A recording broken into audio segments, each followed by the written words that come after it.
Rebels gave us another filler episode this week with the Wynkathu Job, and while this episode was much better as a standalone than Iron Squadron, it literally gives us nothing that even hints at a larger story, which makes this episode purely and unquestionably filler. But as a filler episode, I did find it to be pretty enjoyable. It was fun seeing some of the more functional elements of the Star Wars universe in action, like tow cables, and I definitely enjoyed the Dark Forces reference. I hope we see these droids again sometime, but my favorite moment from this episode was this. Seal the door! Ezra! In my opinion, this isn't just good classic situational humor, but it also represents really great storytelling, even if it's only in this one moment of the episode. And that's a story ruled by therefore, rather than the words and then. Trey Parker of South Park puts it very well.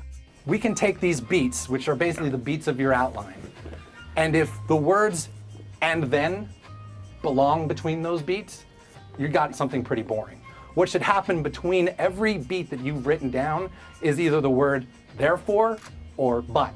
This happened, but this happens, and that affects this, and that does to that, and that's why you get a show that feels like, okay, this to that, to this to that, but this, here's the complication, to that. And we can see these and then stories in action even in Star Wars. The original Star Wars film, as good as it is, sometimes falls into a lot of and then storytelling. Luke and Obi-Wan show up at Mos Eisley, and then they're stopped by stormtroopers.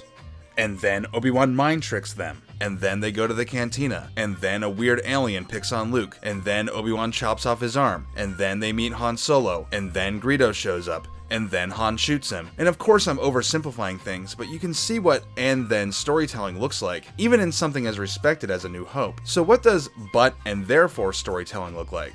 Han and Leia try to escape Echo Base on the last transport, but the attack causes a cave-in, forcing them to circle back to the Falcon. They try to take off, but mechanical problems keep them grounded. Therefore, they have to defend themselves from approaching Imperial forces until they can take off. Once in space, the heroes try to escape into hyperspace, but the hyperdrive is broken. Therefore, they have to hide in an asteroid field. Virtually, the whole sequence is governed by cause and effect, a flurry of buts and therefore, and it's possibly a subconscious contributing factor in why fans tend to like The Empire Strikes Back the best. I don't know, just a thought. But getting back to Rebels, the Wynkathu Job did have a lot of and then, but this particular moment was especially effective because it utilized a therefore setup so well. Ezra hastily cut the door open, therefore, when they needed to seal it, they couldn't, and it catches us delightfully off guard because the setup and the payoff are so far apart. When Ezra started cutting open the door, I was expecting immediate results, like an alarm would sound or something. But no, the payoff was much later, at the perfect moment, and it worked really well. And they could have gone for a more and then approach here. They run into the hangar, and then they close the door, and then the droids blow it open.